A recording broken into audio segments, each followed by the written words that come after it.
never give up. I never give up. I never give up. Turning around. Hi, folks. Welcome back to Neff Inspiration, my show on YouTube and as a podcast with me, your host, Stephan Neff. Today, as we are recording that, it is the day 101 of the war in Gaza, where after Israel has been brutally attacked by Hamas. And I can't imagine a better guest to have on my show than Rob Wolf. Rob is a physician colleague from the United States who has taken the time and invested the effort in collecting the story of his father, who was a Hungarian Jew, and the tumultuous years and escapes from first the Nazis, then the communists, and all those lessons that need to be told, need to be learned by the nowadays generations, because unfortunately history is not being taught anymore. History comes in snippets and little pieces of shit that often enough is not even anywhere close to the truth. Therefore, it is so important to have someone like Rob here on the show to actually spell it out as it was then, and then draw the conclusions and look at the lessons that we can learn today in 2024 as another potential Holocaust is building. Rob, thank you very much for being a guest on my show. Thank you for having me. I appreciate that. Man, bloody hell. Were you aware of... Were you aware of the deeds of your father, or was your father actually truly a member of the silent generation? Did he ever speak about his past? Such a great question. You know, when I was a kid growing up, high school, college, med school, all my parents wanted me to just be a successful kid, just go to school, get educated, freedom of speech, but freedom of education. That was my parents' big thing. I guess they were proud when I graduated medical school, I suppose. I mean, I was engaged and I got married soon after and all that. Seems like a whole lifetime ago. But yeah, my parents were proud. I can see why. I mean, my dad was a doctor. Dad ended up being an OBGYN. Here's the punchline of the whole thing. Dad ended up being an OBGYN and delivered 10,000 babies in the Detroit area after all he went through. 4 escapes, 2 wars, parents killed at Auschwitz. My mom's grandfather killed at Auschwitz, a rabbi. So hell yeah, my parents were they were proud and they were hardworking and amazingly resilient after everything they went through. And so when I finally read my dad's book, I read it once maybe when I was 30, 35 years old. They wrote it in the 1970s. My dad's story, an autobiography, from pencil and paper to typewriter to computer to disc. And I read the manuscript once and didn't think much of it. I remembered his first escape, but didn't remember much else until many, many years later. Then I read the book again and said, "Oh my God, these miracles, the wonders." The luck on this guy, The Sopranos, the frickin' luck on this guy. I mean, never mind the luck of the Irish, the luck of the Jewish. I prefer to think of the finger of God, but the luck of my dad. And so my dad's stories brought me to, and, I had my own career going in and out of career and this and that. And so I read my dad's book, his wrote in the 70s, but 2016, 2018, finally on a disc, a historian friend of my mom, after dad passed, mom passed, they showed me the story, read it, and I said, oh my God, I got to share this with the world. And the stories were there, the mysteries, the miracles, the antisemitism. I mean, I couldn't even imagine 4 or 5 years ago when I started this project that what's going on now couldn't be more salient. And I'm here to fight it now, and the fight becomes stronger. My slippery slope became more slippery. I don't know if you have mountains in New Zealand. I don't know if you have skiing, but in Michigan too, and in the United States, the thing goes like this, right? So, but I'm fighting it tooth and nail. So anyway, my dad was lucky man, lucky to survive. Mom was lucky to survive. 4 escapes. I don't know. Ask me any question about it, and I'll say, I don't want to hear it, except I'm fighting anti-Semitism. I'm fighting malfeasance. murder, torture, anti-Semitism, And on and on. And we will come to that. But coming back to your childhood, was your mom and dad's faith still strong, or were they left despaired about everything that had occurred to them? Great question. Never. My mom and dad's faith were as strong as any. I grew up in I was trained. I took Hebrew school. I was in a Orthodox temple. I was one of the last people bar mitzvah in the Orthodox temple in my hometown, a small town, suburban Detroit in Michigan. The west side of Michigan had a bunch of synagogues. The east side of Michigan, where I was, one synagogue in the whole county, 100 families. But strong back in the day. Now it's a dwindling. Unfortunately, it's a dwindling congregation. But my mom, until she died, was there strong. So they raised me not Orthodox, but conservative, but in Orthodox temple, bar mitzvah in Orthodox temple, taught all the Hebrew school and everything. So yeah, they were strong in their faith.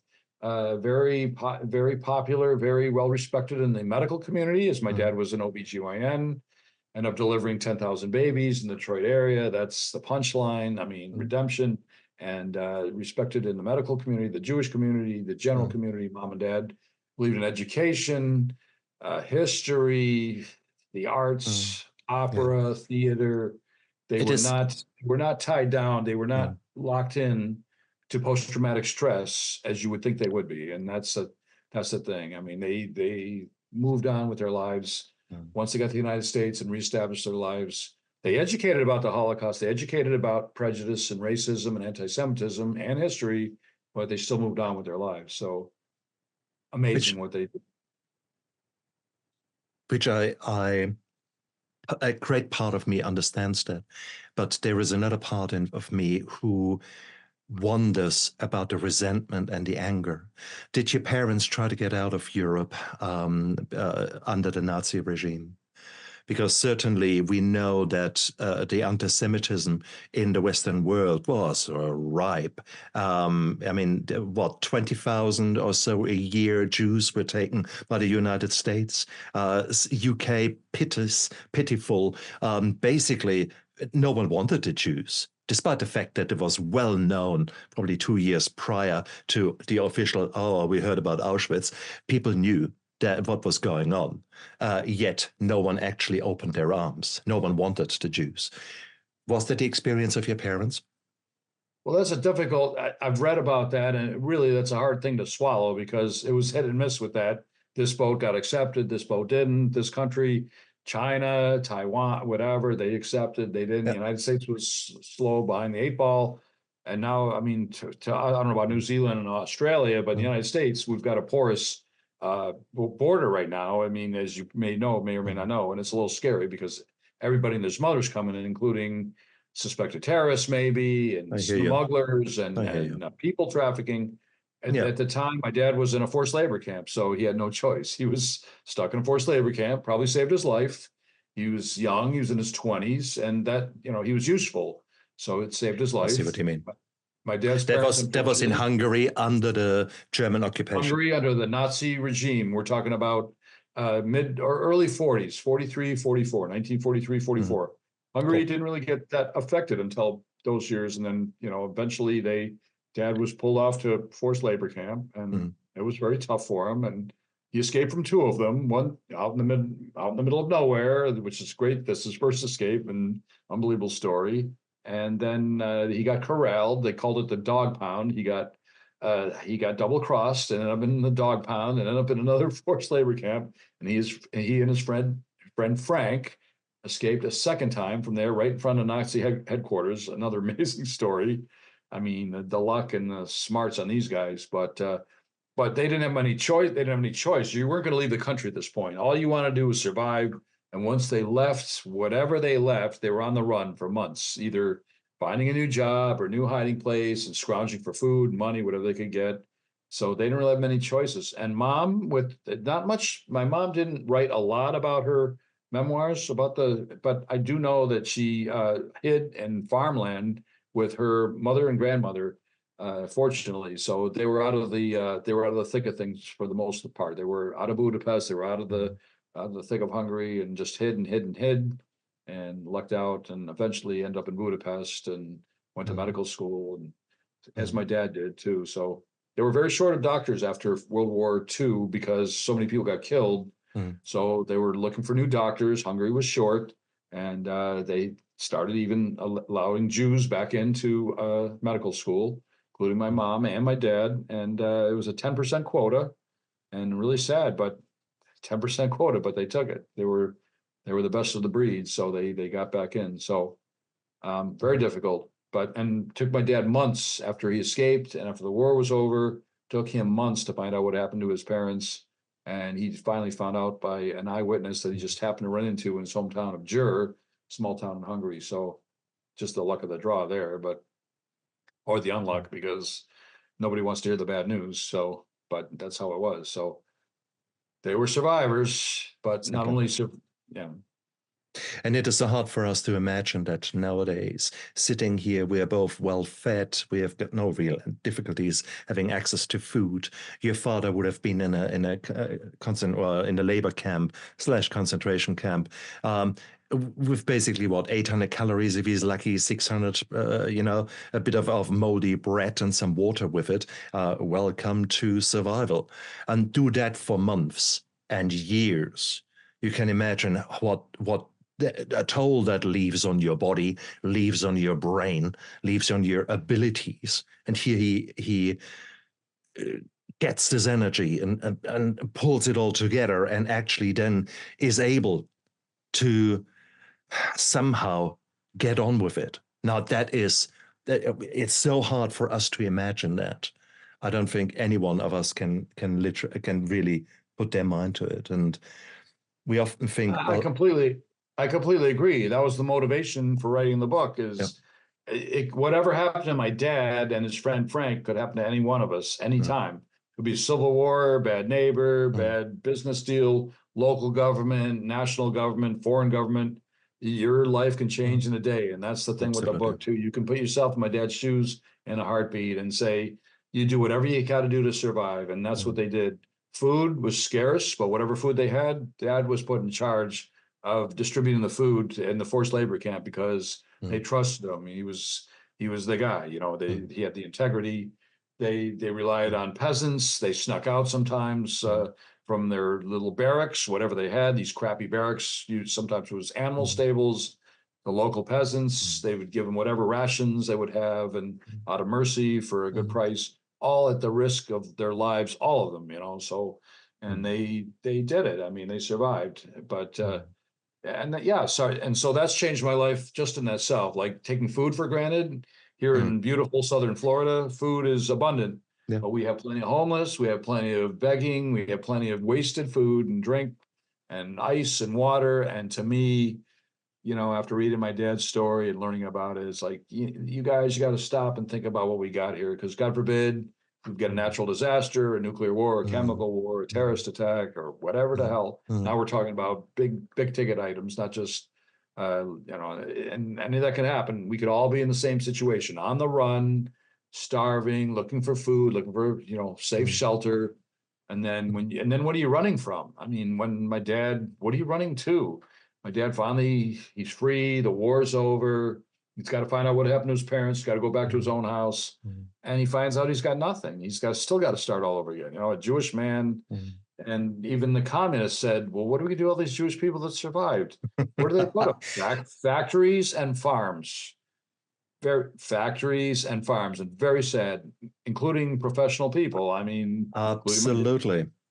I'm so pleased that you say that, because we always paint these justifiably horrible picture about the German occupation and the German death camps, all the bad things that my country, my ancestors have done.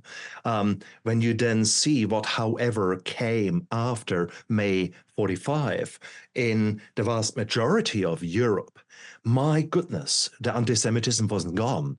On the contrary, it just had a different name, if it had a name at all. It was just the same behavior. And it's quite interesting what you say with regards to what shall we do with these Jews? Because meanwhile, Hungarians or whoever else was now in a more or less top dog role, well, they had taken the houses of the Jews. They had taken properties, etc. Now, a Jew came back out of the concentration camp. Guess what his chance was of having his things back? Exactly. Zero, nil, nil, as they say. Yeah, nil. So no doubt about it. So we talk about that. And my dad goes back to his house and he finds out that his parents aren't there, and he needs to get a policeman to actually get permission to go and look in the place and see if there's anything that belongs to him. And turns out there's almost nothing. It's a Christian family that can't be mad at them. It's just the way things were. You had to hand it. Nobody's going to say you can't just take this house or whatever. I mean, it's not. It's sad. I mean, the way the military dictates how you were, and especially the wrong-thinking military, and so it's very disturbing right now to hear anti-Semitism on the rise, and especially African American superstars. Mel Gibson, Roger Waters, Pink Floyd. I don't know if you've ever heard of Pink Floyd in New Zealand. Roger Waters, great musician, a great band, but he's, you know what? He needs to read my book. Mel Gibson needs to read my book. Kanye, the very big, the black who's talked out about anti-Semitism, needs to read my book. And that's my ticket for. And ultimately, my book should be taught in the classroom, and that's where I'm at.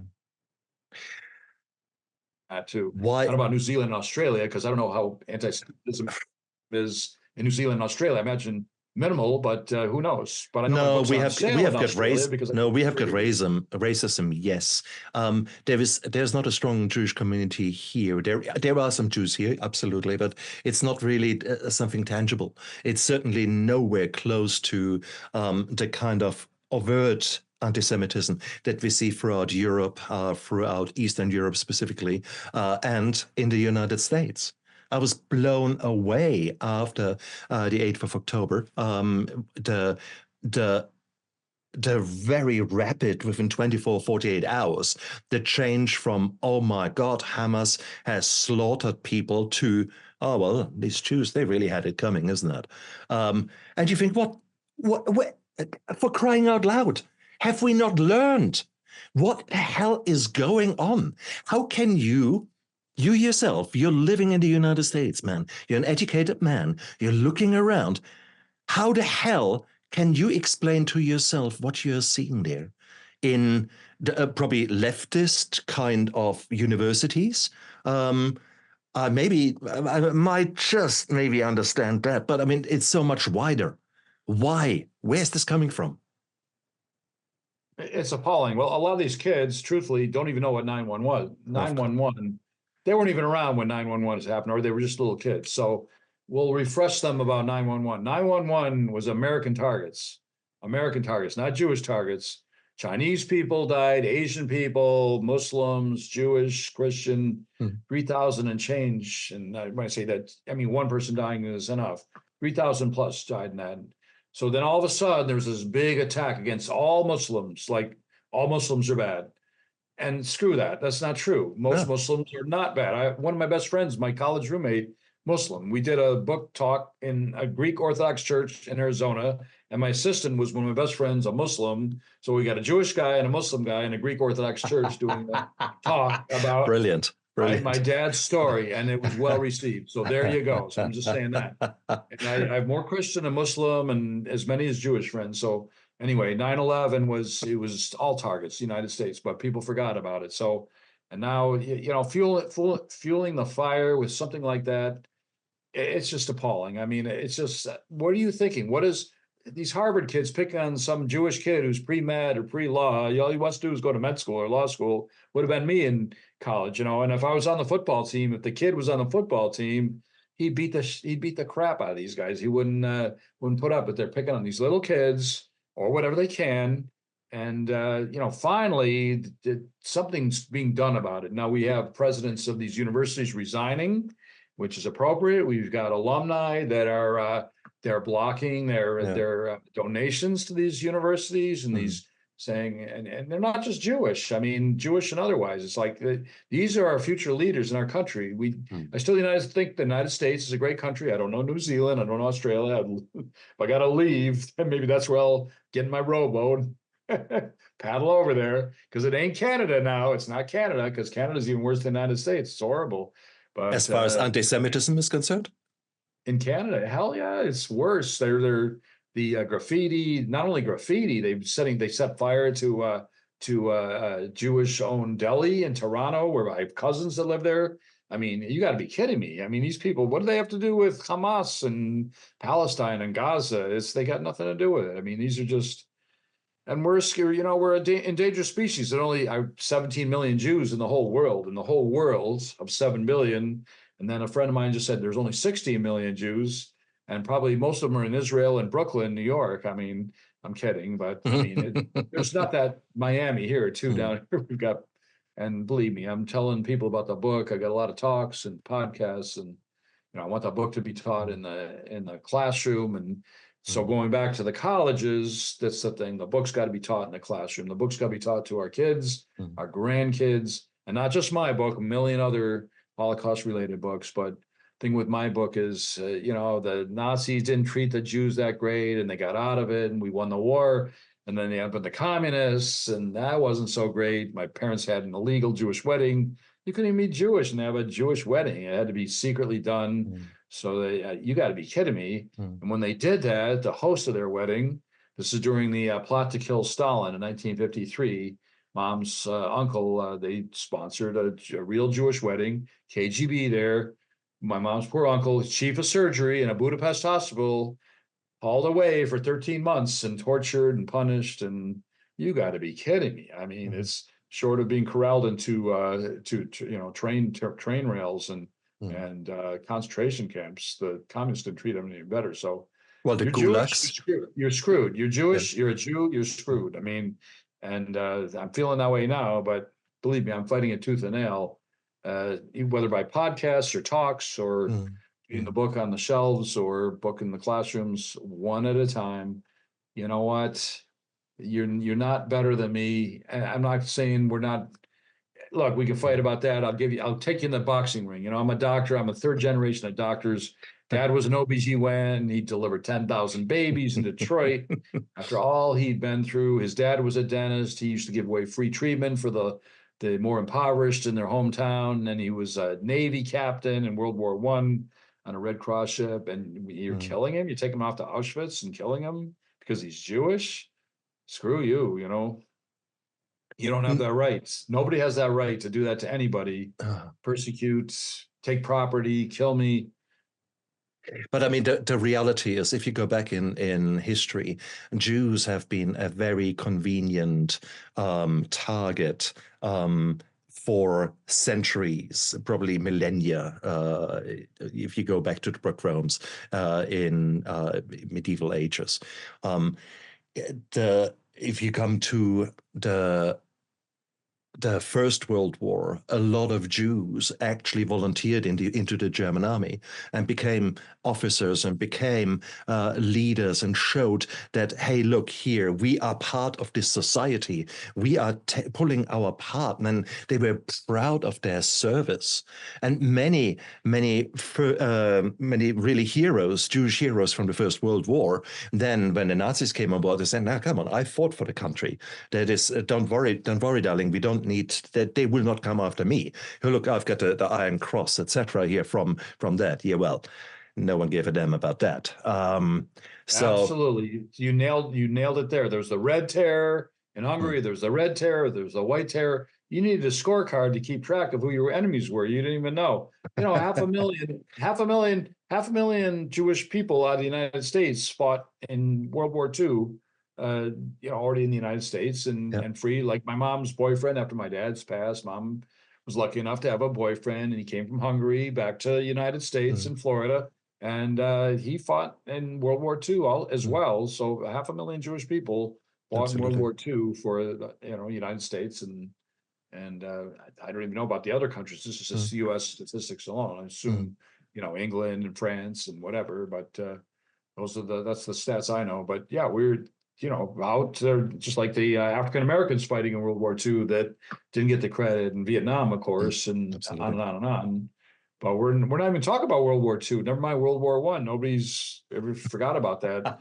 The Iraq War, right, the Iraq War, the Yom Kippur War. I mean, Korean War. We've forgotten about a lot of it, let alone the Holocaust. So the Holocaust is my little corner, just Hungary, but not just the Holocaust. It's just about the anti-Semitism, about the racism in general. I mean, why do I have to survive just because of my religion, just because of my name? Why do I have to just survive when I can contribute to society more than the vast majority of people, and not brag about it, be modest about it? And it's so sad. It's just sad. I don't know if it's jealousy or if it's just hatred that's ingrained in people's minds over the years. It just doesn't fit well with me, and that's what I'm fighting. No shit, Sherlock. It doesn't sit well with me either. And I think that's the beautiful thing, that we have got institutions such as Yad Vashem, who are going out there to educate the Simon Wiesenthal Center. There are voices out there, the Jewish World Congress, people who really want to go out there and say, hey guys, just be aware. Because here we are talking about something that happened, 80 years ago? And you could easily say, oh, that's 80 years ago. Who cares? No, wake up, guys. We're seeing it right now. We're seeing it happen again. And that's so crazy for me. I often thought to myself and wondered, why did the Jews not fight back? Why did not more people go onto the barricades? And one guest, a concentration camp survivor I had on my show, actually phrased it really well when she spoke about her parents. They were young parents who had built up their life, who had built up their profession, put everything they had, hard work into that. They didn't know what was around the corner. So therefore, they held back and tried to be good and tried to be fine. And we should not forget that the Nazis alone created, within a short period of time, within 2-3 years, created more than 2,000 laws against Jews. So this was all lawful. It was all, if you are a good German and you follow the law, you just beat up that Jew over there or kill him, and I don't care. This was all law. This was lawful. Was that making it right? Nowadays, we would say no. Yet we are seeing similar things now happening in Israel, with Iran-backed militias and groups attacking left, right, and center. And yet we are having South Africa dragging Israel in front of court for genocide. And you just think, what is happening in this world? It's appalling. It's really appalling. I mean, I'm glad, the Harvard, the lady from Harvard resigned. That, Dr. I forget what her name is, African-American lady, talked about inclusion, talked about diversity. Took forever to make a decision on these protests. She did not resign for the protests. She did resign because of plagiarism. She did resign of being, she had not really been so productive as what you would expect. And then virtually, half or more of that was plagiarized. So therefore, she was very much under attack for that. I don't think she resigned because of her comments, which refused not comments, but not comments, but just laissez-faire. Correct. A laissez-faire attitude, all right? And same with Penn. And these are our future leaders in the United States. I mean, I don't know what anti-Semitism is like in New Zealand. You can speak to that, or Australia. I hope. I haven't heard much about it, but but it's appalling. I mean, these are our future leaders, and they're letting it go. And it's okay to have free speech, but not to the point where you're picking on other kids and kids that just want to study and just want to go to school. And what the hell do they have to do with Gaza and Palestine and Israel, or let alone World War II and the stuff we're talking about too?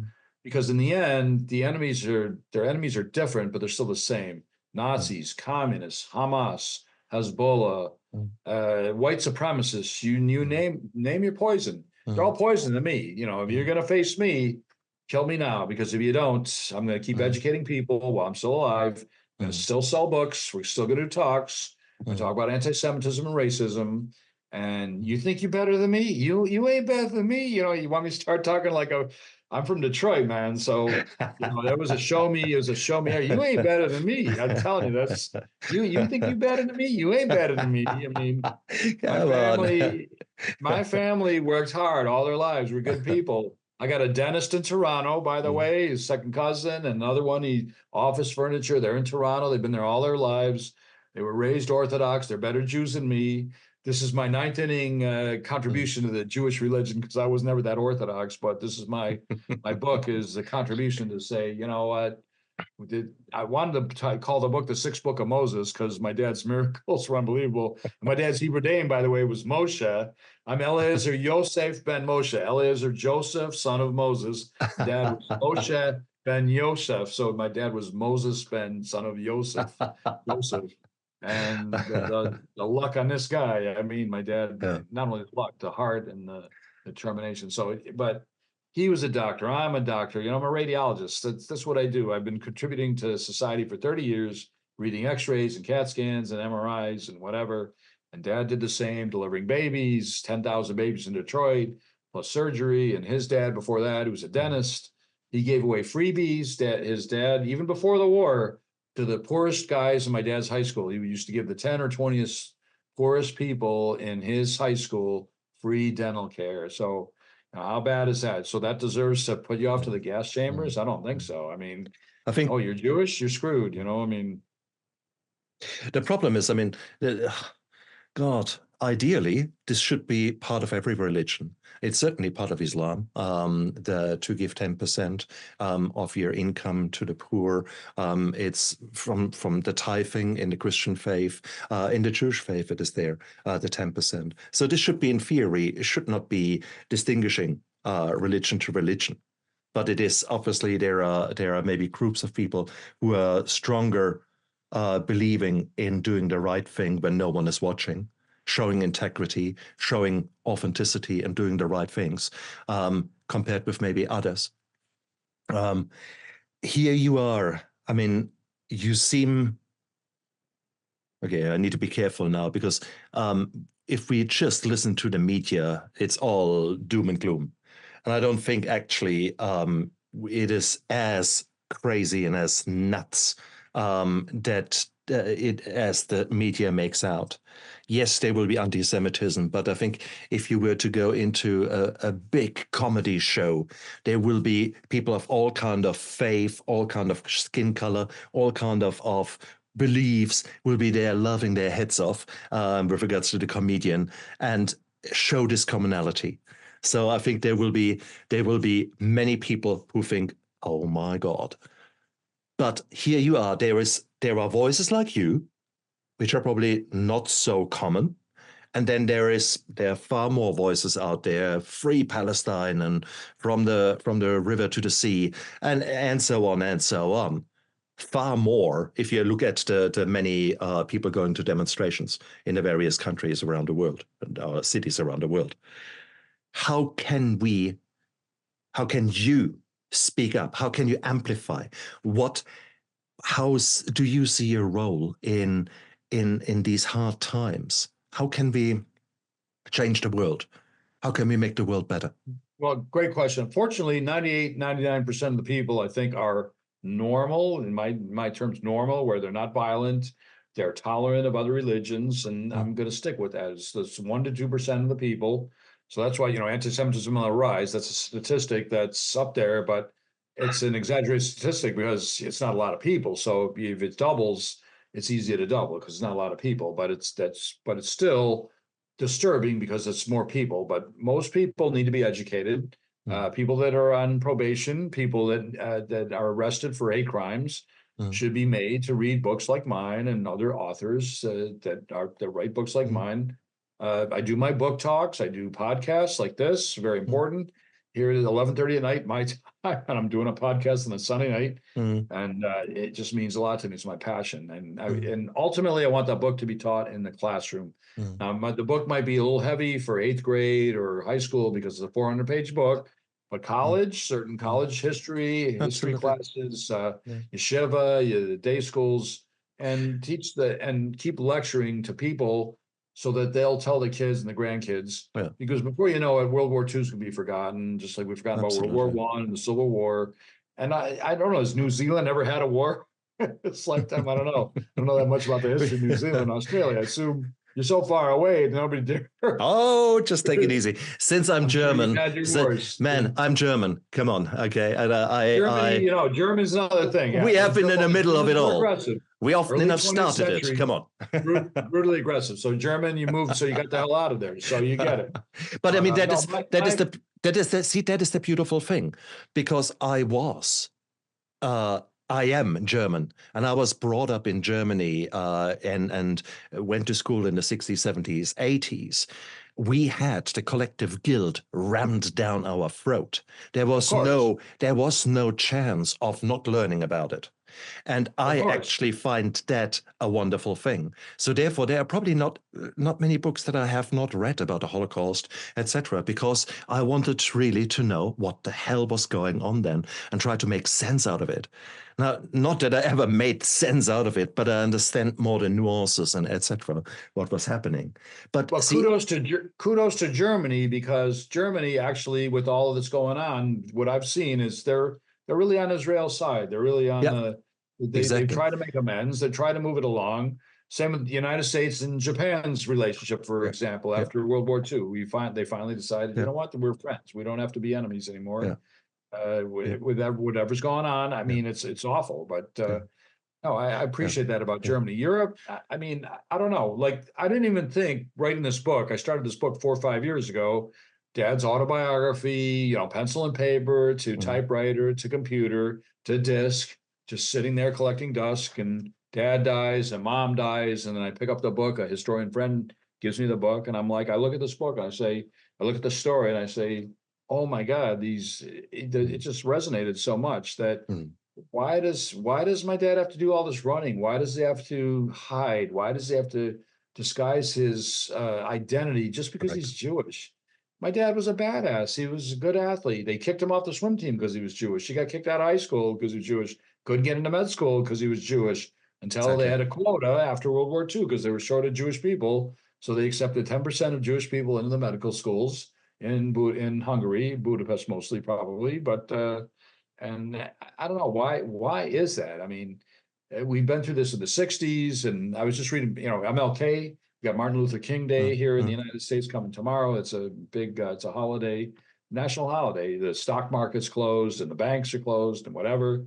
And I post about it because that guy had a great story. And his speechwriter wrote that the Jews and the blacks were so tight back then.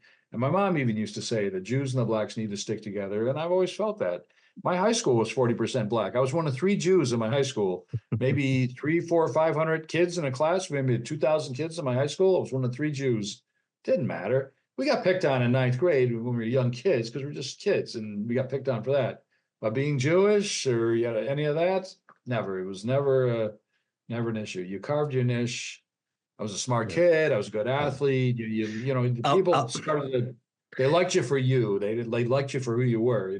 Sure. And nobody knew my mom and dad. Now they do with the book. So, my friend, look at you. You're not really the typical victim, are you? Okay, so come on. So I think there's a lot to be said about how we conduct ourselves, and even if you are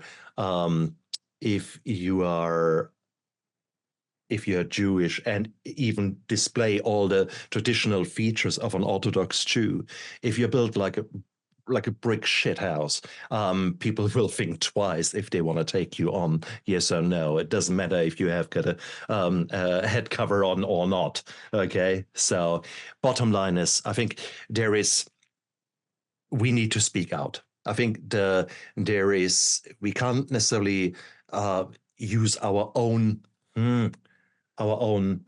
immediate experiences, but we need to accept that there's actually so much out there that is nowadays really falsified historic memory, It is so important nowadays, especially books like you, because in Russia, the history books are changed.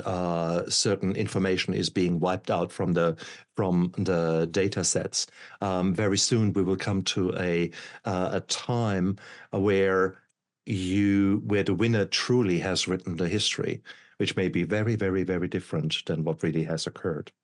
And we see Very that sad. What are they going to do? To erase the Bible? I mean, they're taking the Bible off the shelves, they're taking books off the shelves. Well, I'll tell you what, brother, they're going to replace them with books like mine. You know what? And I'll go there head and shoulders. I'll go to every library in this frickin' country.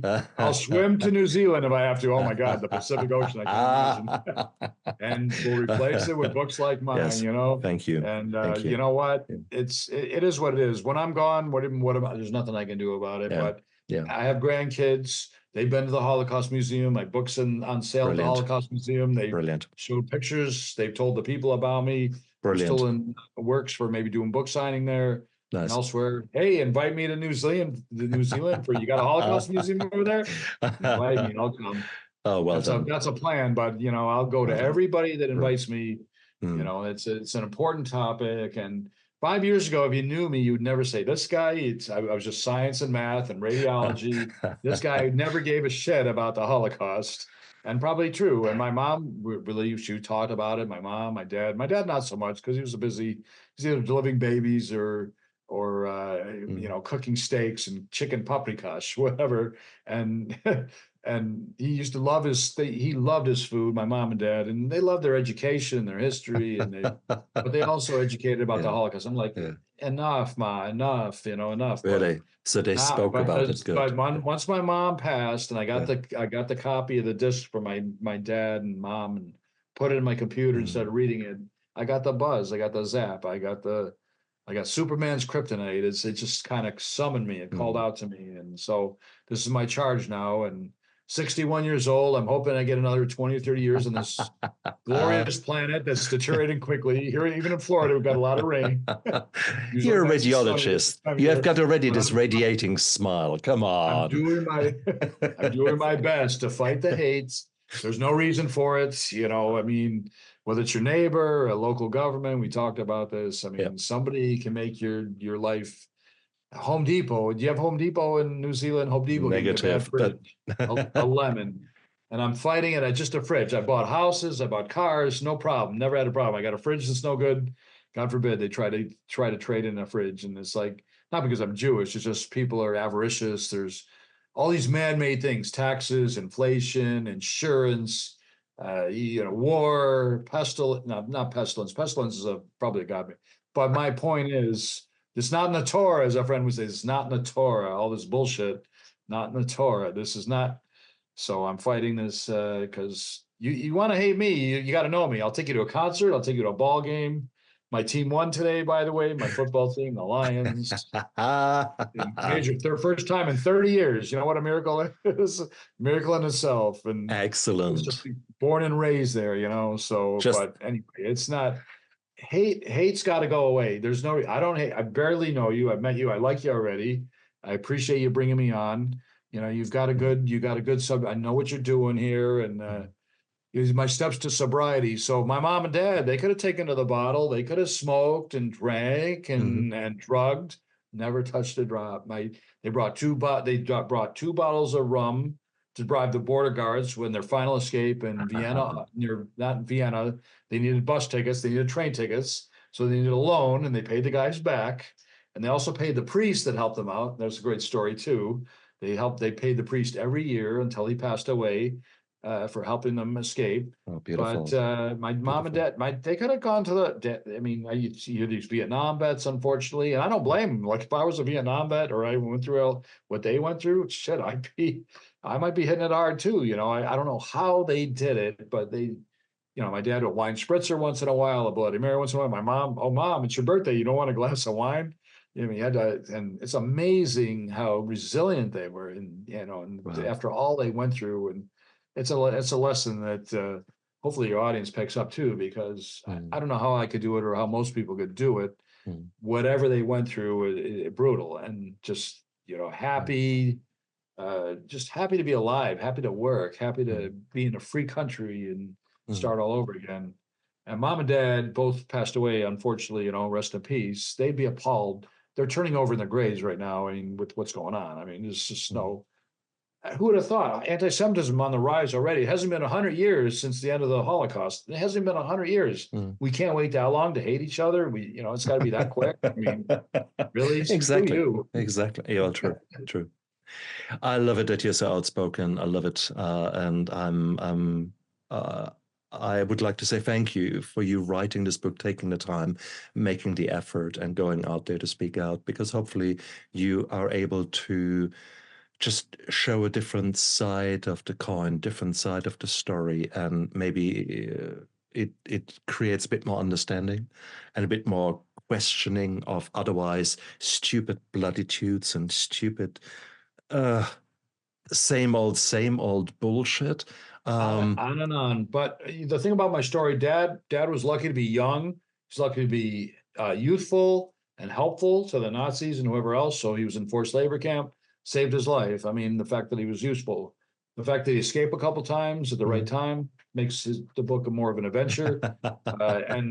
And not just twice, four times, four escapes. He actually missed an escape, went to the wrong train station. This is under communist Hungary. Everybody who made that train got arrested, including his medical school roommate. The frickin' luck on this guy. I don't know if you know the Sopranos. The luck on this guy. He missed the thing. He felt like he missed the whole boat, and lucky him. So there's that. But no, I appreciate what you're saying. It's so hard to get all the stories. You get it. How do you describe a guy's life in 400 pages or in half an hour? You can't.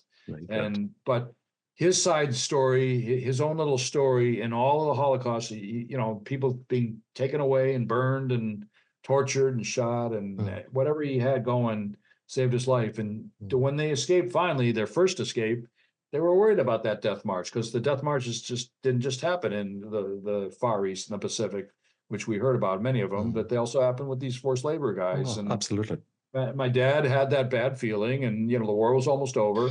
And he was at this point where you end up in Austria, you're screwed. If Germany wins, you're screwed. If Russia wins, you're screwed. You know, you don't know where you want to end up. You want to be in Hungary, you want to be in Austria, you're a Jewish guy, you know, you're screwed. And 20 years before that, 10 years, you're a Jewish guy, you're worried about what's going to hurt you. And why would you have to do that? And even the communists said, what are we going to do with the Jewish people, the survivors? And it's just not, if we did that nowadays, if we had a war, God forbid, in this country, we said African Americans or Asian Americans or Muslim Americans, we said, maybe New Zealand, same thing. If we ended a war and we had to decide what to do with a certain group of people, everybody say you're racist. It's ridiculous. Let's just let them get educated, let them live their lives, you know, give them a break. I mean, so.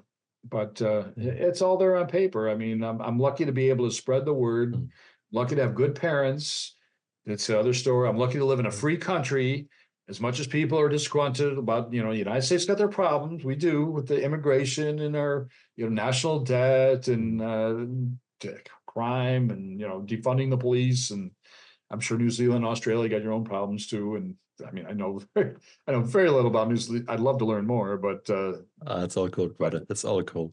God bless you. You know, you guys, to me, you're out in the middle of this beautiful paradise. I just think of New Zealand and Australia as one big atoll with beautiful nature and happy people and beautiful women. And we have got a lot of problems as well. But having said that, it pales in comparison to maybe the extreme racial divide that we see, racial and other divide in your society. Having said that, if we go to Germany, 25% of the east states of Germany are voting extreme right. So we see the same shit happening in including Hungary. I was about to say Orban, take Turkey. There are so many other countries where we see exactly the same shit happening again and again and again. And therefore it's so important that we speak out and that we raise awareness. And for that, I'm ever so grateful that you came today onto my show, man. Rob, where can me? Absolutely. Rob, where can people find you? What's that? I appreciate that. I want to meet Mr. Orban. I want to take him for a hot tub, and if Hungary has a hot tub, No, I'll you're take not him allowed to to push him lunch. under. 24 hours. No, that's not my style. I'm a doctor, so that's not my style. But in the back of my head, I got a little Sopranos on one side. Yeah, exactly. I got a little love the Sopranos, and I got a little bit of sympathy and medicine. And so I've I'm not got into friends killing who have good people. friends. Yeah, your friends, yeah, a friend of a friend, not a friend of ours.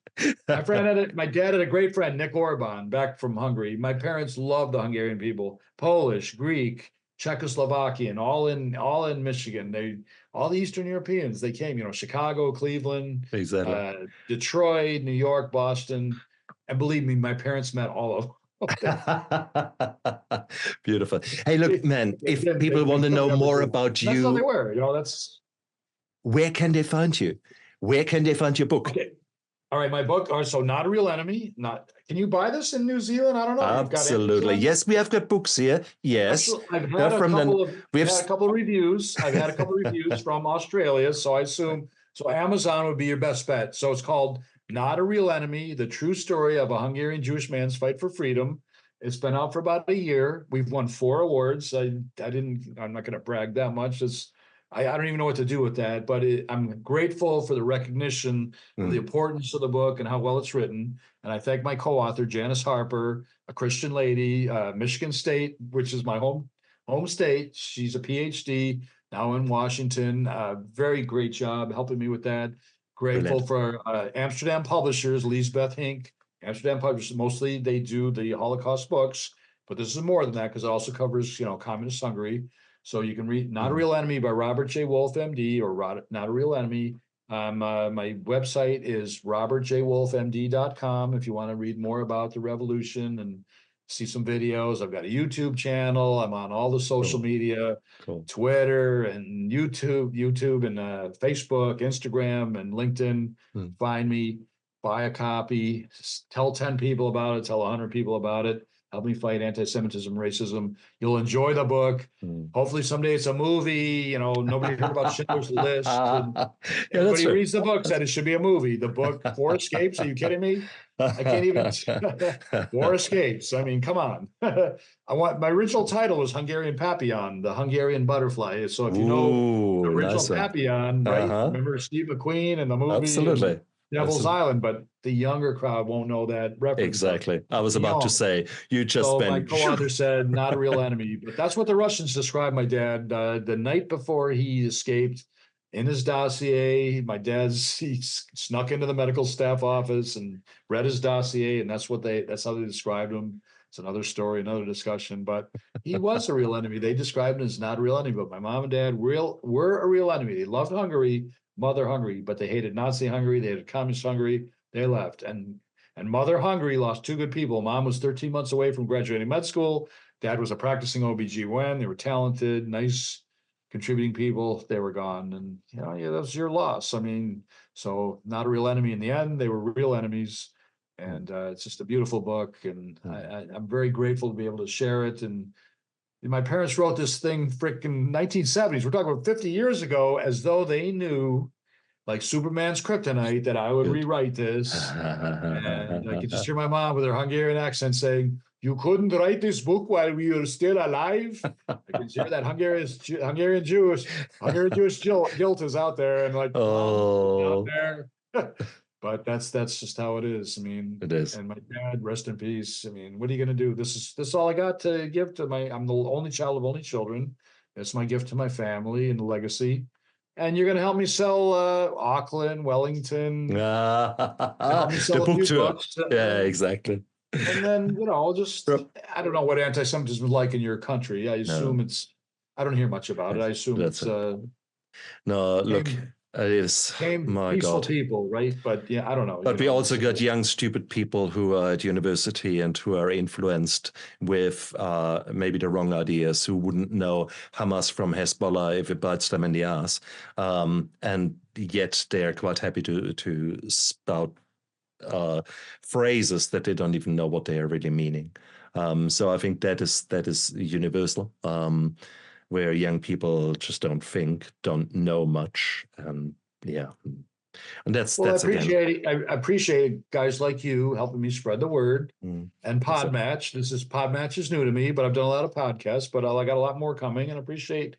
Here Brilliant. we are, Sunday night. My football team won. I should be sleeping. And we are Rob, talking life and death, and but I appreciate that. So you help me spread the word. We're going to educate the kids one at a exactly. time. Rob, We'll close you're an this. amazing man.